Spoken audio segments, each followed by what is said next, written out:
네, 검찰이 윤석열 대통령을 내란 우두머리 혐의로 구속 기소했습니다. 네, 윤 대통령 구속기한 하루 앞두고 전격 기소했는데요.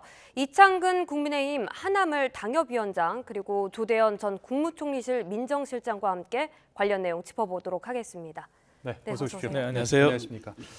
자, 아까 이제 한 7시가 조금 안 된 시간에 속보로 전해졌습니다. 이제 검찰이 구속 기소한다 이런 내용이 전해졌는데, 자, 이게 이제 뭐 한쪽에서는 예정된 수순이었다 뭐 이런 상황이었는데 어떻게 좀 예견을 좀 하셨습니까? 오늘 나올 걸로? 네, 좀 전에 방송에 나와서도 말씀드렸지만 기소는 뭐 당연하다고 봤습니다. 더구나 이게 시간을 더 끌 수 있는 문제도 아니고 오늘 중으로 기소를 하는 것이 당연하다고 저는 생각을 했습니다. 이미 조금 전에 일부 보도에 그런 얘기가 나왔는데 공소장이 뭐 100쪽을 넘는다 예. 이런 얘기도 있었죠. 이미 검찰은 여러 가지 수사를 해왔습니다. 벌써 여러 명이 이 내란의 주요 종사자 내지는 공범으로 이미 구속 기소가 돼 있고요. 재판이 시작이 이미 된 걸로 제가 기억을 하고 있는데 그런 상황에서 이 기소는 당연하다 이렇게 생각을 합니다. 참 충격적인 일이고 그래도 참 안타까운 일입니다. 예, 그러니까 뭐 이제 공소장 얘기 잠깐 해주셨는데 이거는 뭐 관련해서는 저희가 하나하나씩 좀 보도록 하고 뭐 예견은 했다라면은 이제 이 어떤 배경에서 이제 이 시점에 나왔다라고 봐야 될까요? 가장 큰 부분은 그거 같습니다. 검찰이 애초에 수사를 하겠다고 했을 때 윤 대통령에 대해서 2번의 소환 수사를 하려고 했습니다. 하지만 거기에 윤 대통령이 응하지 않았고 그리고 검찰과 경찰이 원래 당초에 함께 수사를 하자 했는데 경찰에서 거부를 했었죠. 그러다가 공수처 간에 이제 수사 권한이 누가 있느냐 이렇게 논쟁을 벌이다가 공수처를 이관해달라 해서 검찰이 넘기면서 공수처에서도 3차례 소환 조사를 했는데 응하지 않았습니다. 그걸 봤을 때 이제 오늘 검찰에서는 전국 고검장, 지검장 회의를 통해서 예. 결정을 하려고 했는데 최종 결정은 이제 심우정 검찰총장이 하는 것으로 최종 의견은 넘겼는데 이제 검찰총장이 고민을 많이 했던 것 같습니다.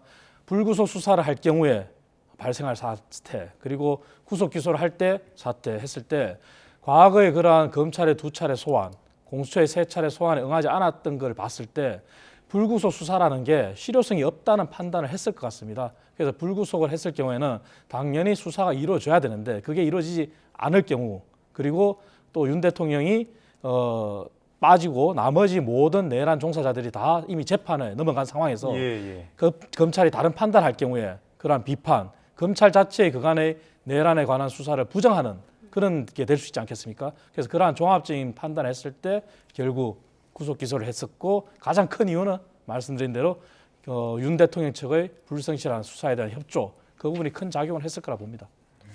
네, 그렇다면 좀 앞으로 수사 과정은 어떻게 이루어질까요? 예, 이제 기소가 됐기 때문에 사실은 검찰에서는 아마 보완 수사를 시도를 할 겁니다.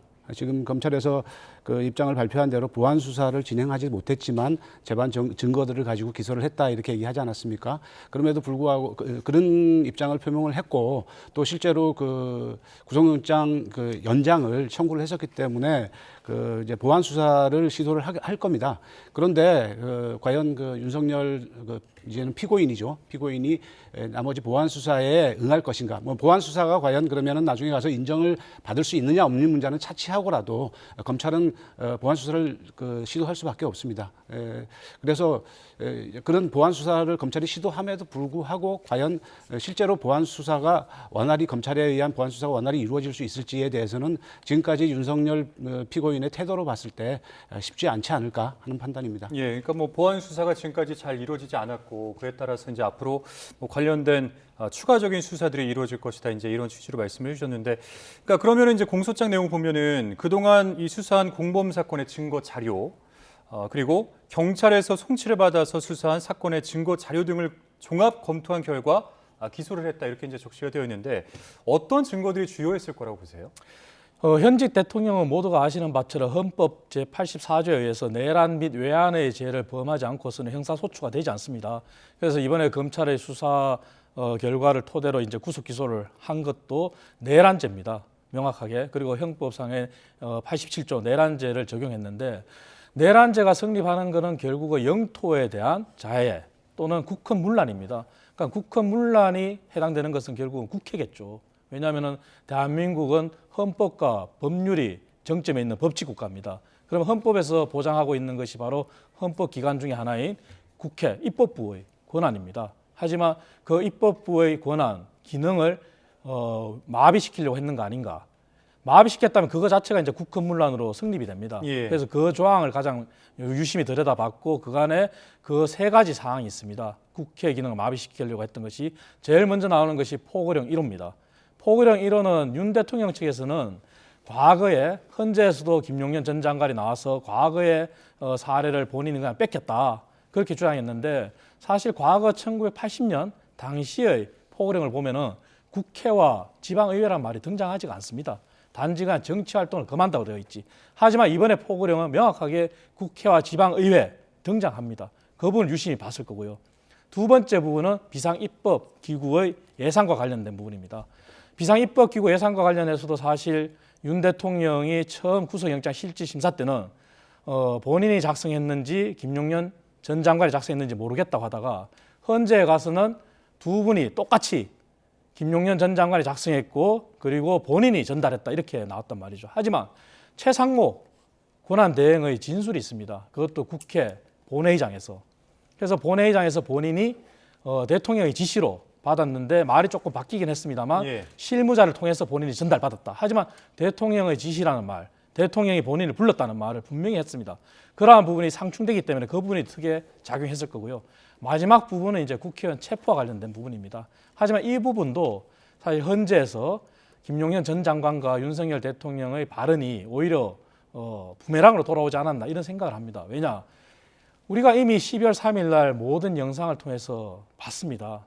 하지만 윤 대통령은 국회의원들이 빨리 가기 위해서 담을 넘었다. 그리고 김용년 전 장관은 국회의원이 아니라 요원을 체포하라고 했다. 이 말이 부메랑으로 돌아온 것 같은데요. 이 세 가지 사항이 결국은 국회 기능을 마비시키려고 했던 그런 국헌 문란에 해당되는 그런 직접적인 증거로 봤을 거고요. 다만 아쉬움이 있다면은 저는 계속 제가 예전부터 주장했지만 형사재판과 달리 헌법재판소의 탄핵과 관련된 심판은 법을 무조건 위반했다고 해서 처벌하는 게 아닙니다. 예. 이진숙 방통위원장의 사례로 보더라도 법은 위반했지만 과연 그것이 직을 파멸시킬 정도로 중하냐 안 중하냐의 정도를 보거든요. 예. 그렇다면 윤석열 대통령이 오히려 더 당당하게 그렇게 정직하게 충실하게 수사를 받고 재판에 임하고 헌재 변론에 임했더라면 하는 그런 아쉬움이 개인적으로 있습니다. 예, 뭐 저희가 이제 지난번 그 탄핵 심판 4차 변론기일에서도 아마 많은 분들 다 보셨을 텐데 이 국회의 기능을 정말로 마비시키려 했느냐 이 혐의에 대해서 재판관들이 질문을 했고 거기에 대해서 또 증인과 또 피청구인이 답변을 하지 않았습니까? 그러니까 뭐 그런 내용들이 이번 이 구속 기소가 되고 이제 재판이 진행될 때도 당연히 참고가 되는 것이고 그런 부분들에 대해서 보완 수사가 이루어지는 것이겠죠. 예, 지금 그 이창근 위원장께서 말씀하신 대로 그 가장 중요한 문제는 그 국회를 유린하는 상황이었습니다. 국회를 무력화하는 상황이었죠. 그것은 뭐 굳이 증거를 대라 무엇이 증거냐라고 얘기할 그 거리가 없을 정도로 국민들이 실시간으로 다 목격을 한 상황 아니겠습니까?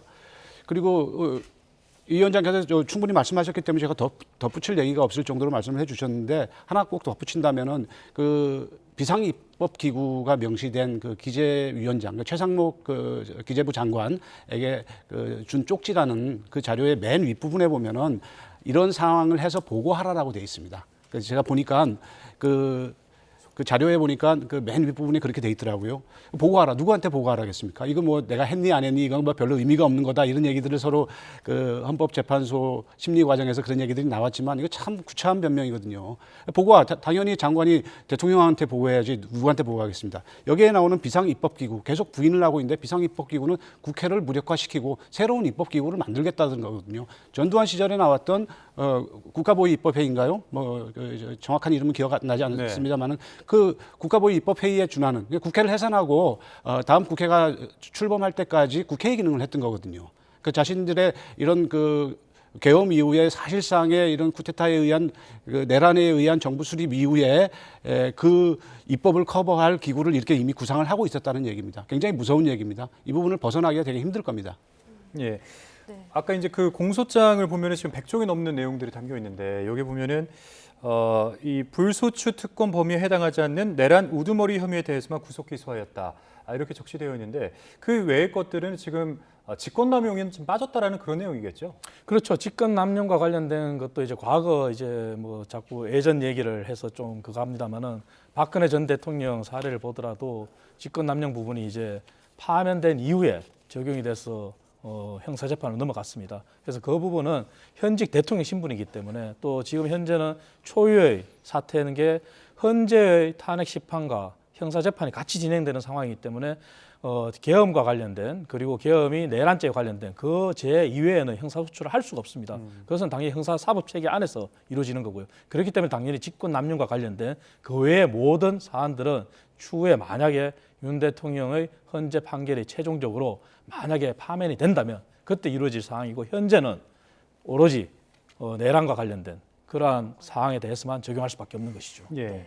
그 내란죄가 형법 87조에 따르면 목적범으로 알려져 있잖아요. 국헌을 문란하게 할 목적이 있어야만 성립이 된다고 알고 있는데 그렇다면 검찰이 구속 기소 배경으로 이 국헌 문란의 의도를 갖고 윤석열 대통령이 그렇게 계엄을 선포했다라는 이 의도가 있었다고 봐서 이렇게 구속 기소를 진행한 걸까요?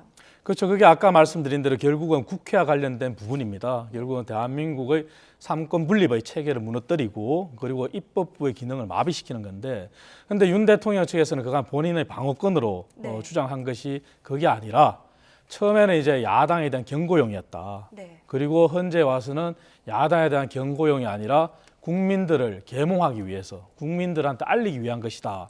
그 얘기는 다시 말해서 국회의 기능을 전혀 정지시키고 마비시킬 그런 의도가 없었다. 네. 그런 주장을 했었죠. 하지만 그게 이제 검찰이 보는 시각과 대통령이 주장하는 시각의 차이인 겁니다. 그리고 실제 검찰에서 경찰의 조사 기록이나 그런 수사 기록을 넘겨받았던 거나 검찰이 자체적으로 조사를 한 거나 그걸 봤을 때 수많은 그 당시 비상계엄에 참여한 사람들이 있었을 거 아니겠습니까? 그 사람들의 증언을 다 종합하고 물론 그 증언을 뒷받침하는 가장 물적인 증거라고 할 수 있는 CCTV라든지 비아폰 서버라든지 이건 확보하지 못했습니다. 하지만 형사재판에서는 진술 증거도 일관된다면 진술 증거도 증거로 채택이 되는 게 관례입니다. 그분들의 모든 진술이 일관됐다고 검찰에서는 본 거겠죠. 그래서 가령 사령관이 국회에서의 국정감사, 국정조사 거기에서 증언을 하는 것도 당연히 법적으로 위증을 할 경우에 처벌받습니다. 그렇다면 지금 이루어지고 있는 국정조사에서의 청문회에서의 발언이 검찰에서 당연히 신빙성이 있다고 보는 거겠죠. 왜? 본인이 본인의 처벌을 감수하고 국정조사 청문회에서 위증을 할 리는 없지 않겠습니까? 네. 그 대표적인 게 홍정원 국정원 1차장이라든지 곽종건 사령관이 그렇게 했죠. 그래서 그러한 부분을 종합해서 봤을 때 검찰에서는 윤 대통령의 그런 헌재를 통해서 본 거지만 헌재를 통해서 본 그러한 윤 대통령의 진술과 검찰이 조사한 거나 국회에서의 증언 그리고 경찰의 조사를 종합해서 봤을 때 검찰에서는 다른 사람들의 전술 그게 더 증거로서 더 신빙성이 높다고 봤겠죠. 예. 뭐 이로써 윤석열 대통령이 12월 3일 전격적으로 비상선포로 계엄한 후에 54일 만에 이 내란 혐의로 그러니까 헌정사상 최초로 현직 대통령 신분으로서 구속 기소가 된 건데 이 조사 없이 지금 기소가 된 겁니다. 어떤 배경이 있다고 봐야 될까요? 뭐 조사 없이라는 표현이 적절한지 모르겠는데 실제로 검찰의 직접적인 대면 수사 이걸 얘기하시는 것 같아요. 그건 없었지만은 이미 같이 아까 말한 그 공범이나 주요 임무 종사자에 대한 기소가 다 이루어졌습니다. 그 조사의 그 기소장들이나 공소장들이 윤석열 내란 우두머리 윤석열의 이름이 더 많이 나와서 이게 뭐 윤석열 기소장이 아니냐라고 얘기할 정도로 이미 검찰은 그런 것들을 다 그림을 그려놨다 이렇게 다 판단하고 있지 않습니까? 그렇게 본다면은 그리고 실제로 이 직접적인 대면 수사를 공수처에서 구금하고 있는 동안에도 여러 차례 시도를 했지만 전혀 응하지 않지 않습니까? 이런 상황에서 검찰로 실제로 가더라도 물론 검찰이 구속 연장이 됐으면 아까 말씀한 대로 시도를 했을 겁니다. 구속 연장이 됐으면 그 구속 기간 안에 다시 이제 직접적인 수사를 보안 수사를 시도를 했겠지만 지금 현재도 이제부터 이제 기소하고 또 기소가 이루어지는 과정에서도 보안 수사를 할 수 있지만은 실제로 보안 수사가 실제로 가능할지 이거에 대해서는 좀 의문입니다. 이미 지금까지 나온 자료로 충분히 기소는 이 내란죄 자체는 간명한 거거든요. 그렇기 때문에 가능하다고 봅니다. 근데 그 지금까지 이제 윤석열 대통령 측에서 수사를 거부해왔던 이유 중에 하나가 공수처는 이 내란죄에 대해서 수사권이 없다 이런 입장이었지 않겠습니까? 그러면 검찰도 사실 없는 것은 마찬가지인데 뭐 수사가 이루어진다고 했다라고 우리가 가정을 한다라면은 거기에 대해서 윤석열 대통령 측에서 과연 그 조사에 응했을 것이냐 어떻게 생각하십니까? 제가 개인적으로 판단했을 때 지금까지의 태도로 봤을 때는 검찰의 수사에도 응하지 않을 걸로 봅니다.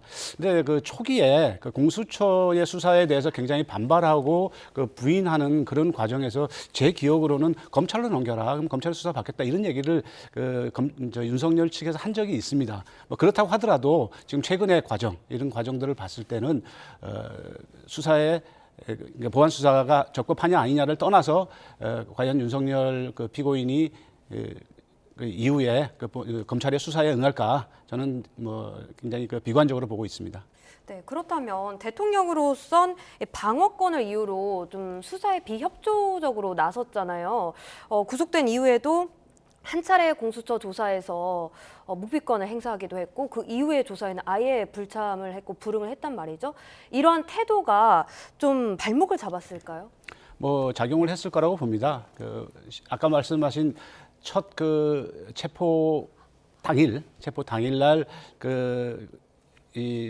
한 조사는 조서 자체에 사인까지 안 했다고 얘기를 하죠. 이제 그런 태도를 보였었는데 뭐 그런 태도가 그 부정적인 영향을 줬고 그런 영향을 전혀 안 주진 않았겠지만은 기소 자체는 뭐 그런 것 때문에 기소를 하고 안 하고의 문제는 아니라고 봅니다. 다만 이제 그 구속 기소냐 불구속 기소냐에 대한 그 논란이 있을 수가 있는데요. 구속 기소를 감행한 이유, 뭐 구속 기소 자체는 당연히 구속 기소를 해야 되지만 검찰 입장에서도 굉장히 초유의 일이기 때문에 여러 가지 고민이 있었을 겁니다. 그렇기 때문에 검사장 회의까지도 했던 거죠. 그 내용에 보면은 여러 가지 이유가 있지만은 그 중에서 가장 중요한 게 증거 인멸의 우려가 여전히 있다라는 거거든요. 예, 그 부분이 크게 작용했다고 생각을 합니다. 예, 뭐 방금 이제 실장님 답변 중에 피고인이라는 답변을 이렇게 단어를 쓰셨는데 윤석열 대통령의 신분이 이제 피의자에서 피고인으로 공식적으로 전환이 된 겁니다. 뭐 이 역시 이제 첫 현직 대통령이란 불명예를 하나 더 얻게 된 셈인데 이제는 이 피고인으로서 검찰 수사에 과연 응하게 될지 이 부분에 좀 관심이 모아지고 있거든요. 어떻게 생각하십니까? 저는 뭐 바로 그냥 재판 절차로 넘어갈 거라고 생각합니다. 왜냐하면은 검찰에서 이제 구속영장 이후에 그리고 연장이 불발된 이후에 구속 기소를 한 배경 중에 가장 큰 게 구속 취소의 사유가 전혀 변경이 없다 그런 얘기를 했었고 그리고 윤석열 대통령이 지금까지 수사에 비협조적으로 나왔고 그리고 공수처 수사나 앞으로 검찰의 수사도 가정적이지만 응하지 않을 거라는 게 지배적인 판단이었지 않습니까? 그렇다면은 구속 기소가 된 상황에 이제 형사재판으로 넘어가는 절차를 바로 밟을 것 같습니다. 예. 그리고 형사재판 안에서 이제 다투어야 되는데 그 형사재판은 또 이제 현재의 변론과 다르게 본인 출석이 의문이다만 본인이 출석하지 않고도 진행을 할 수는 있습니다. 다만 얼마나 많은 정인을 내세우고 얼마나 많은 사실관계 확인 조회를 하든지 또 정인들이 또 불출석하고 거기에 따라서 시간은 걸릴 겁니다. 그리고 그와 또 다른 논쟁이 또 하나 있을 수 있습니다. 그것이 바로 구속기간과 관련된 겁니다. 아, 예. 그 구속기간과 관련해서 검찰은 27일이 만료라고 얘기를 했었지만 윤 대통령 변호인 측에서는 어제 자정으로 25일 자정으로 이미 끝났다 근데 주장하거든요. 그게 이제 말씀을 하시니까 여쭤보는 건데 그게 그렇게 정확한 게 아닙니까? 그러니까 기관마다 다를 수가 있는 거예요. 해석이 다른데요. 명확히 말씀드리면 형사소송법 201조 2를 보면은 구속영장과 피의자 신문에 관한 그러한 조항이 있습니다. 거기에 구속영장 청구와 증거자료, 증거물, 각종 수상 기록을 제출한 날이라고 표시되어 있습니다. 날부터 그다음에 구속영장이 이제 발부되고 그 자료가 검찰총장에게 다시 넘어가는 거기도 날로 돼 있습니다. 네. 그 날과 날까지는 구속기간에서 빠지게 돼 있는 게 법에 돼 있습니다. 하지만 검찰은 그것을 날로 해석했기 때문에 당연히 24일이 아니라 27일. 왜? 그럼 3일이 소요가 됩니다. 17일 날 구속영장을 청구했고 그리고 19일 날 발부가 됐기 때문입니다. 그래서 검찰은 27일을 주장하는 것이고요. 하지만 윤 대통령 측에서는 그것을 시간으로 계산한 겁니다. 물론 윤 대통령 측 변호인 중에도 검찰 출신이 계신데 왜 시간으로 그렇게 주장하셨는지는 모르겠습니다만 예. 시간으로 주장했었기 때문에 25일 자정으로 주장하는 겁니다. 하지만 공수처는 과거에 거기에 더해서 체포 적부심 청구와 기각된 그 시간까지도 계산해서 공수처는 28일로 주장했던 겁니다. 하지만 검찰은 공수처의 주장보다도 더 보수적으로 검찰의 그간의 관례대로 날과 날을 따져서 27일로 주장하는 것이죠. 예. 네. 하지만 그러한 논쟁을 아마 윤석열 대통령 변호인 측에서는 분명히 이의 제기라고 법적 논쟁으로 가져가지 않을까 그런 생각도 해봅니다. 네, 윤 대통령 이제 구속 기소된 상태에서 재판을 받게 되는데요. 앞으로 윤 대통령 측은 어떻게 좀 대응을 할 거라고 보시나요? 말씀드린 대로 재판 절차는 최대한 지연을 하지 않을까 생각합니다. 지연. 예, 왜냐하면은 당초의 전략이 어떻게 보면은 뭐 역설적인 상황이지만 지금 다 먹혔습니다. 네. 헌재는 충실하고 수사에는 응하지 않겠다. 그래서 형사재판보다 헌재 판결이 우선이다. 헌재 판결은 말씀드린 것처럼 죄가 있다고 해서 무조건 징벌을 하는 게 아니라 죄가 있음에도 불구하고 대통령직을 파면할 정도로 중대하냐 안 하냐를 그런 법을 보기 때문에 먼저 그 판단을 받겠다는 전략을 지금까지 써왔습니다. 그렇다면 마지막까지도 형사재판과 동시에 진행이 되지만 헌재 판결을 우선시하기 때문에 헌재 판결을 최대한 받겠다는 자세로 나갈 겁니다. 그러면 헌재 판결이 현재 정해진 것은 정인 신문까지 포함했을 때 2월 16일이 마지막인데 아마 마지막 변론기일이 그렇죠. 예. 추가적인 정인을 더 요청해서 더 늘릴 수도 있다는 그런 판단도 해볼 수가 있습니다. 그렇다면 최대한 끌겠죠. 그리고 헌재 변론과 헌재의 재판이 진행되는 중에는 형사 재판에 임할 수 없다는 그러한 전략으로 계속 임하지 않을까 그렇게 생각합니다. 근데 그 변론기일은 또 추가적으로 지정을 할 수 있는 거 아니겠습니까? 할 수가 있죠. 그렇지만 이제 헌재에서도 재판관들이 무조건 모든 증인을 다 받아들이는 건 아닙니다.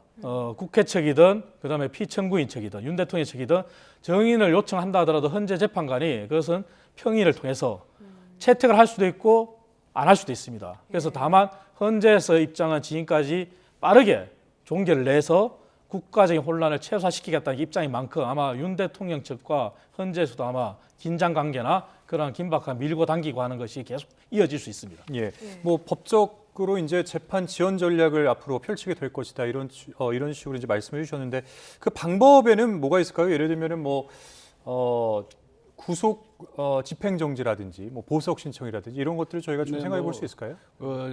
체포 과정에서도 체포 적부심이라는 그 유례 없는 거의 전례가 없답니다.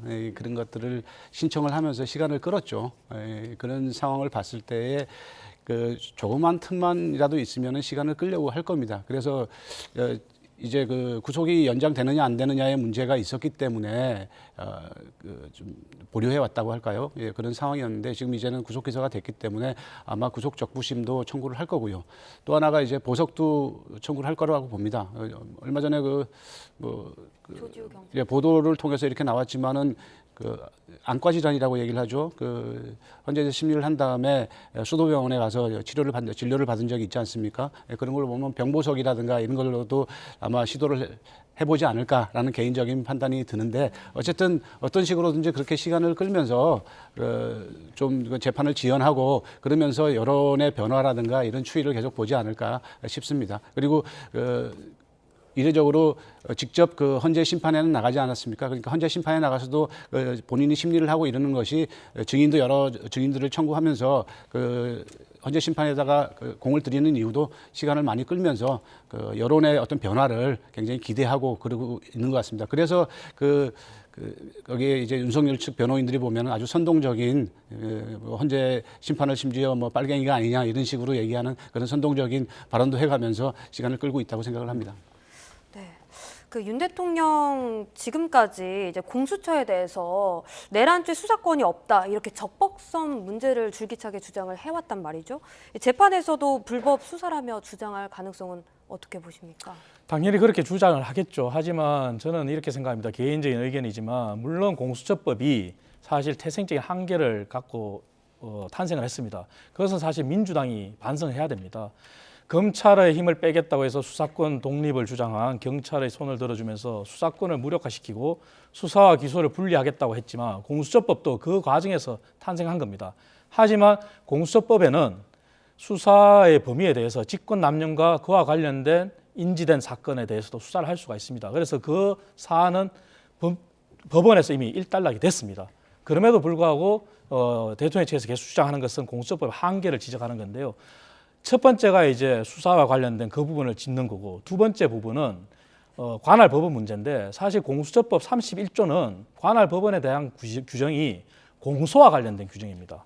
하지만 공수처는 대통령에 대해서는 공소를 제기할 수가 없거든요. 그래서 논쟁이 생긴 건데, 31조의 공소에 관련된 주장에 따른다면은 서부지법에도 관련이 없습니다. 문제가 없습니다. 하지만 공수처가 공소는 없고 다만 수사를 할 수 있는데, 수사와 관련된 체포영장을 발부할 때 법원은 그럼 어디로 할까? 예. 그래서 형사소송법을 따랐다고 하거든요.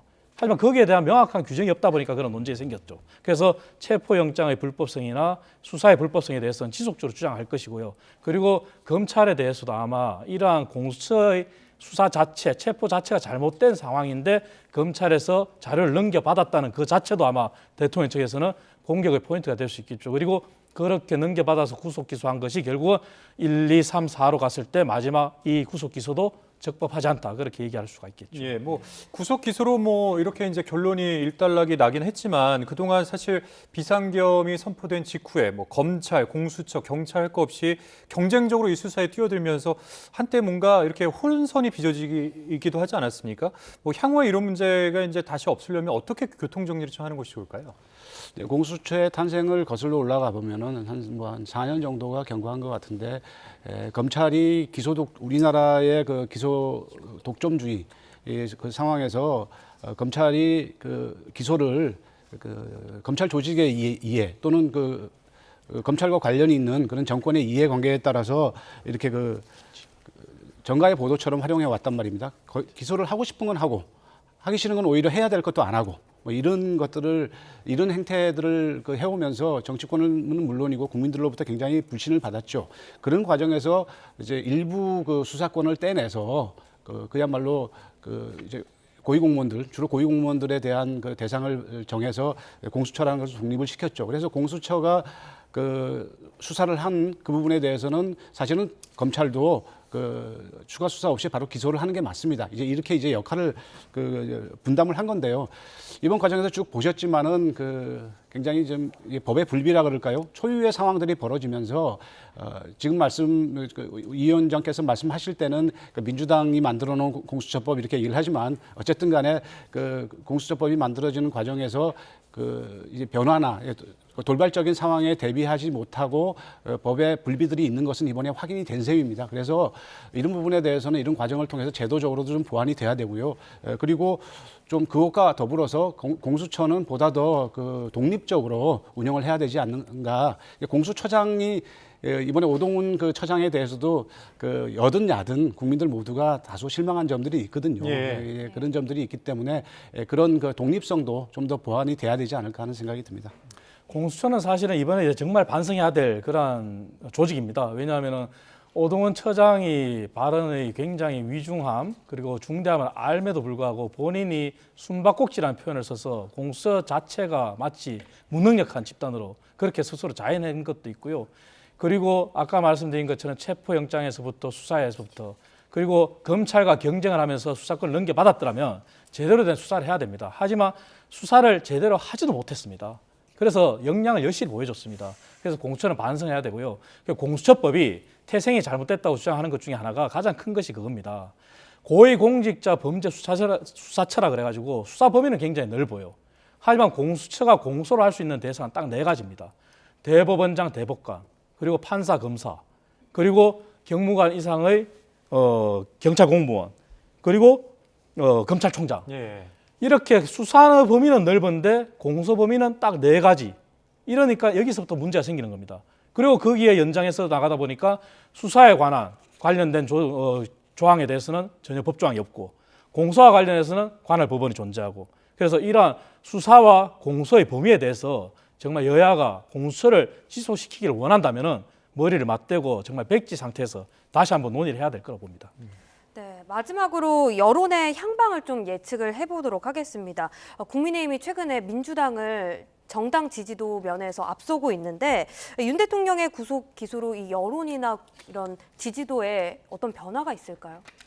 지금 여론의 흐름은 이렇게 봐야 됩니다. 이제 트렌드로 봤을 때 여당의 지지층은 굉장히 결집한 것은 사실입니다. 그리고 보수들이 결집. 하지만 야당은 이재명 대표가 보여주는 한계, 그리고 야당의 무리한 그러한 지금까지의 국정 운영, 그리고 야당의 무리한 탄핵, 그리고 민생을 챙기겠다고는 했지만 민생은 챙기는 것은 말뿐이라는 걸, 그 두 가지 방향 트렌드가 여론조사에 나타났습니다. 그래서 윤 대통령이 구속 기소가 됐지만 이 트렌드가 단번에 바뀌지는 않을 거라 생각합니다. 다만 향후에 여론조사의 흐름이 바뀌는 시점은 헌재의 판결이 최종적으로 난 다음에, 그리고 정말 모두가 생각하는 것처럼 조기 대선으로 갈 수도 있고, 아니면 윤 대통령의 그러한 위법성이 대통령직을 파면할 만큼 중요하지 않다고 판단할 경우, 그러한 중대한 사건일 때 흐름이 바뀌지, 지금 상황에서는 보수층 결집, 야당의 실정과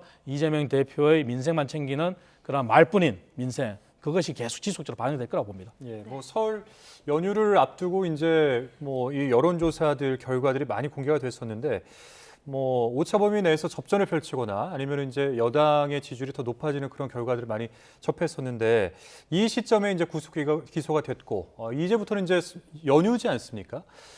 이렇게 이제 연휴가 끝난 다음에 또 이제 어떤 여론조사가 이루어지고 결과가 나오게 될 텐데, 여기에 대해서 이제 영향이 어떤 방향으로 있을까, 이 부분 좀 궁금하거든요. 어떻게 생각하십니까?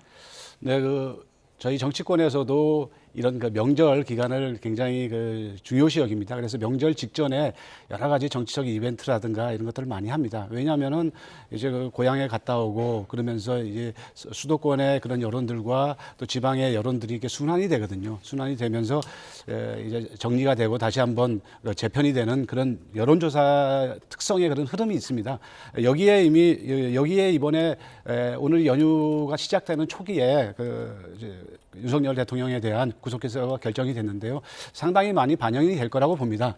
근데 이제 그것이 과연 그러면은 뭐 여당에 유리한 쪽으로 반영이 되겠냐, 야당이 유리한 쪽으로 반영이 되겠냐는 제가 예단해서 얘기하기는 어렵고요.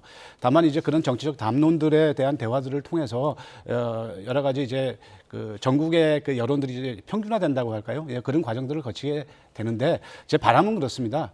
이번 이런 과정들이 큰 일들이 많이 있었지 않습니까? 이 명절을 통해서 좀 더 긴 기간 휴식기를 가지면서 차분하게 국민들이 이 상황을 좀 차분하게 보면서 안정적으로, 굉장히 극단적인 행동도 우리가 너무 많이 봐왔습니다. 최근 며칠 동안에, 최근 얼마 동안에 너무나 충격적인 일들을 많이 목도했는데 그런 시간이 되지 않을까 싶습니다. 네, 여기까지 듣도록 하겠습니다. 자, 이창근 국민의힘 하나물 당협위원장, 조대현 전 국무총리실 민정실장과 관련 내용 짚어봤습니다. 오늘 말씀 고맙습니다. 고맙습니다.